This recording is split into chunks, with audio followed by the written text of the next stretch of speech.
It does. It is like that. Yes.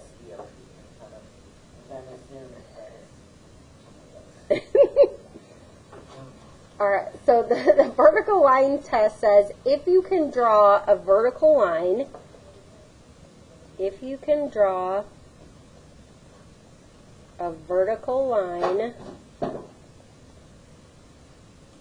anywhere on the graph,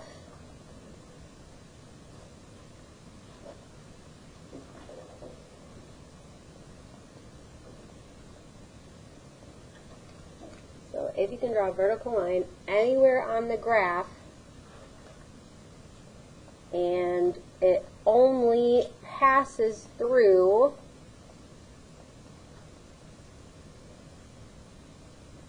one point, if you can draw a vertical line anywhere on the graph and it only passes through one point,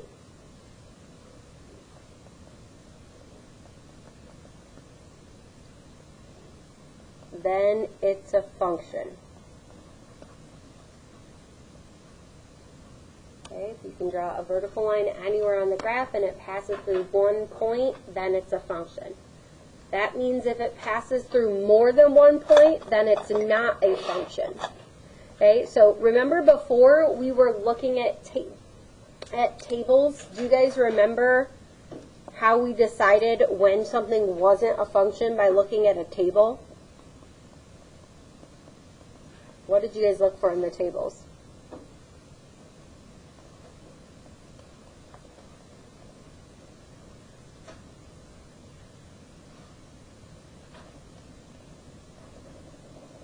Well, if a function's a relation where every input has exactly one output, what would be the opposite of that? One with every output input.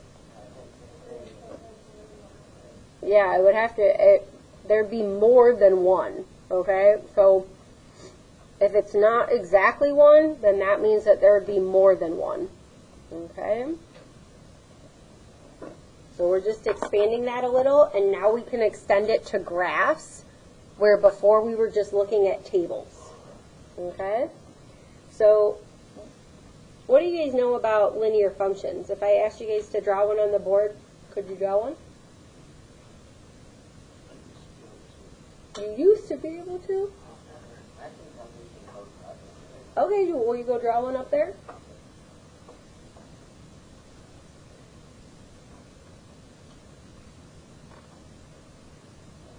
Yeah, great. Okay, so, and that's what I thought most of you were going to do, like a straight line going like this, right? Could I have one going in the opposite direction? Would this be a linear function? Yep. Okay, so a linear function is just going to be a straight line. Okay, so not curvy. Bless you. Okay, and that also includes a vertical line or a horizontal line. Okay, those are linear functions as well. Okay, so if it's a nonlinear, have you guys seen something like this before? There is one of them. Yeah, it's similar. Do any of you know what that's called? No? It has a special name. It's called a parabola. I wasn't sure if you guys knew that yet. Parabola? Okay, and then another nonlinear function would be something like the graphs we were doing in 4.2. Or you could have the graph of a circle, which you'll graph circles in geometry next year. You also might graph angles next year, something that looks like this, right, where it's kind of broken into two different parts. So those are all nonlinear functions.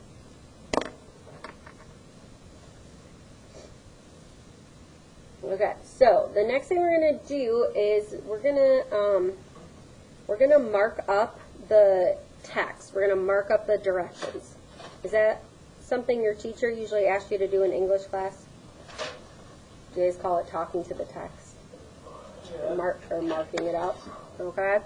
So what I like to do is I like to underline action words so I know what I have to do. So it says identify whether each graph represents a function. Do you guys know what the action word is in there? Identify? Yep. Okay, so we're going to identify whether each graph represents a function. So identify whether it's a function. So that's the first thing that we're going to do. So that's going to be a yes or no.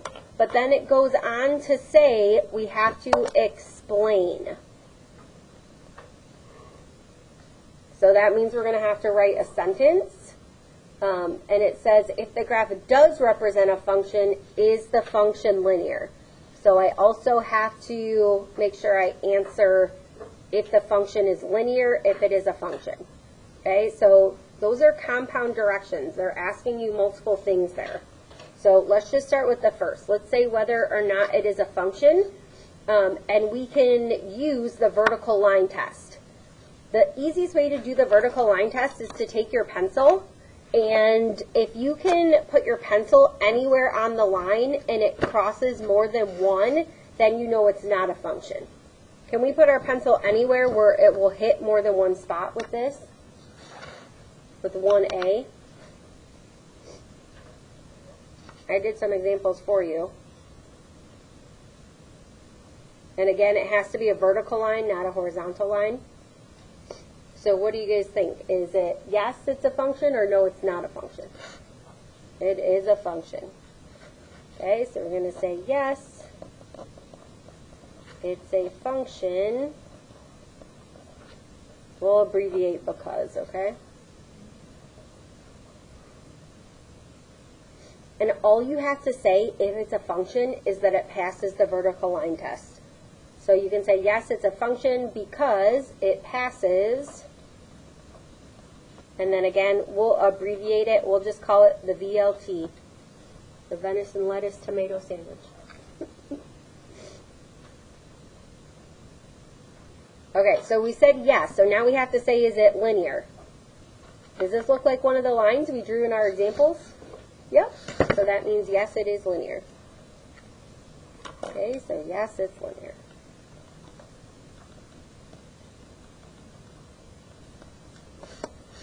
Okay, so I want you to do 1B, say whether it's yes, it's a function, and do the same thing with 1C.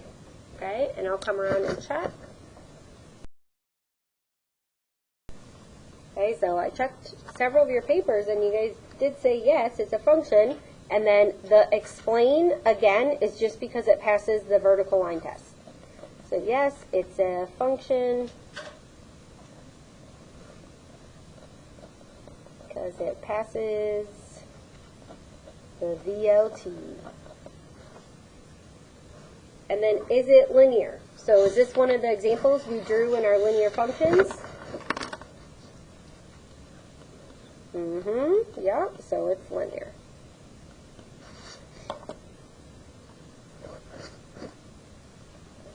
Okay, now if I take my pencil to 1C, right away, there's many different places it crosses 2 points, but see how here and here, it hits it in 2 places? That's when your answer is going to be no. Okay, so no. It's not a function.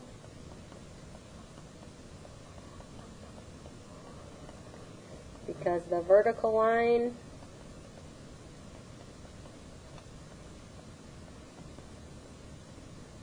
goes through 2 points.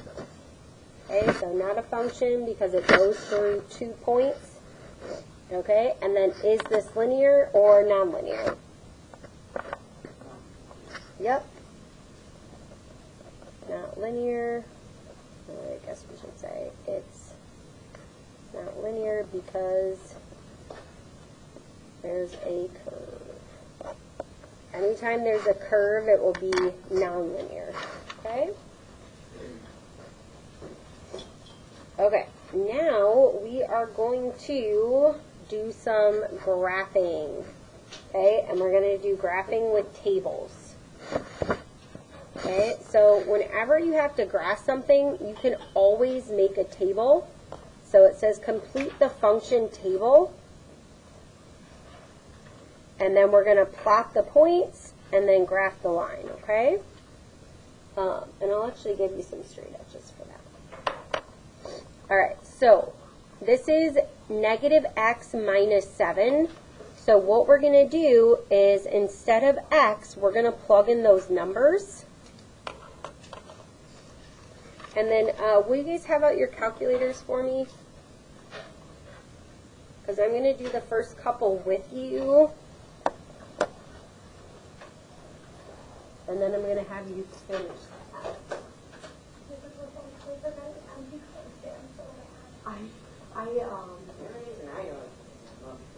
In my teacher group chat, we were like making sure you were going to do this and who was going to do that. Okay, now, when I let you use these straight edges, it is very tempting to want to spin them on your pencil. Don't do that. Actually, I should give you guys rulers. You don't trust us not to do it. Oh, it's tempting. Even more tempting.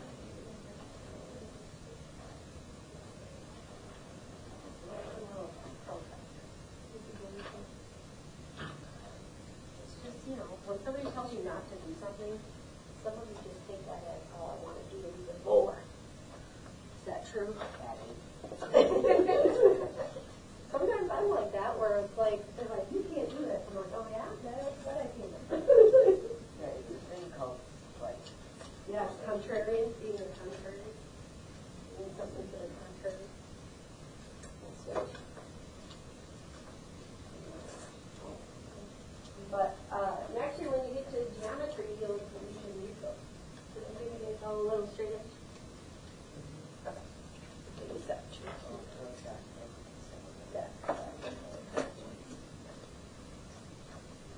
All right, so if it's a negative, right here, I'm going to type in my negative, my negative first, and then in parentheses, the first one I'm going to do is negative 7. Okay, so negative 7, minus 7. Okay, and then we guys press enter and then put your answer there.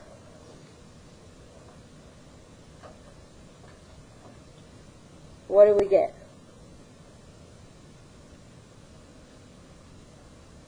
0 is correct. All right, so let's do it again. So again, when I rewrote this, the only thing I did is I rewrote it without the x and I wrote parentheses. So this is negative and then parentheses, and then I'm going to plug in negative 5 is the next one, minus 7. Okay, and then we write your answer in the box. And Gabe, will you tell me what you got? Oh, when you're done, tell me what you got. And then I want you guys to do negative 3, negative 2, and 0. What'd you get? Yep, negative 2. Great.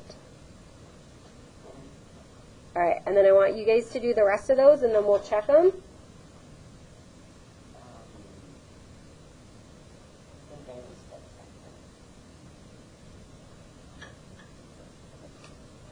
How come checkers?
Okay, and then Keith, what'd you get for -3?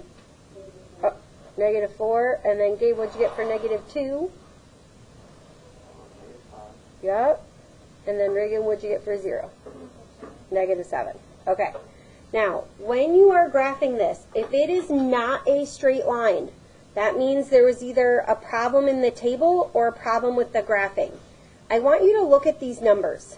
It goes 0, -2, -4, and then they start going. -5, -7. So can you guys see that the numbers are going down each time?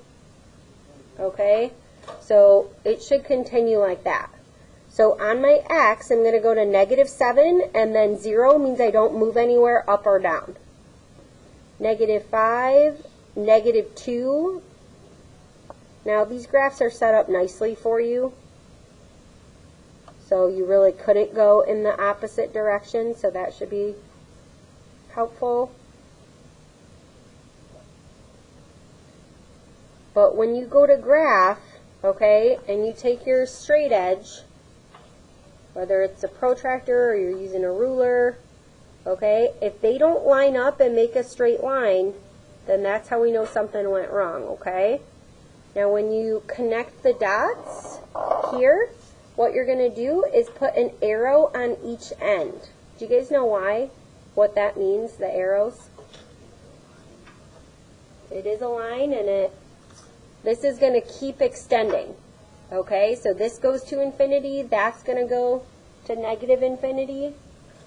So that absolutely happens. Okay? All right, and then number 2, we have 5 plus x, so we're going to plug these in. Okay? So we have 5 plus -3. You can use the parentheses for that one, or you can do 5 plus -3 like that. Either way, you should get 2. And then, Avery, what'd you get when you plugged in -1? 4. And then, Bree, what'd you get for 3? For number 2. Yep. And then, Erica, what'd you get for 5? And Stacy, what'd you get for 7? Good. Okay, now, if you look at the x's here, can you guys see that these are all 2 apart? So if you did +2, +2, they're equal distance. When that happens, these are, whenever they're the same distance, these will be the same distance. That's why these are +2, +2 there. When we start doing tables that are in order, we'll talk about that, okay?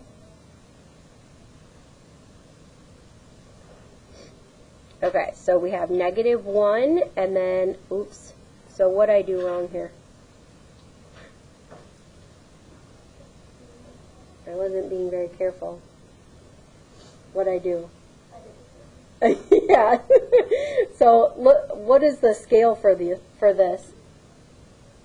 The scale's by 2, so I was counting like this one, but here at -3, the 2 is going to be right here. So -3, 2.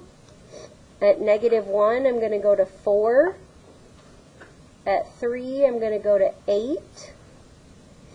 At 5, I'm going to go to 10.